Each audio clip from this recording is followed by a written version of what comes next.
We have what we call the 1913 backplate adapter. This will allow you to change your stock to any design, any type, as long as it has the 1913 type attachment system. Here's an example of a 1913 folding stock. This one is from Strike Industries.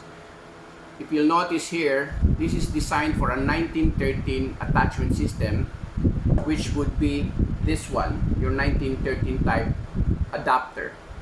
So basically what happens is, once you have this on your Strybog, you can simply buy any of the available folding stocks that attaches to a 1913 system. So you attach that and you simply tighten it up.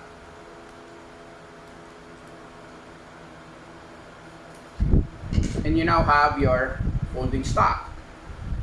1913 type adapters, there's a lot of available designs out there. We are not limited to just one or two. There's about 5 or 6 new designs that have come out.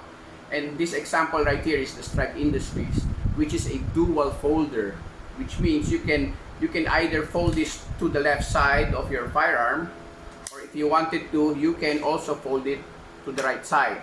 So it's a dual folder. You can fold it either way. So basically, this system, once you have the 1913 adapter, you have a huge selection of available folding stocks that you can install on your Strybog now.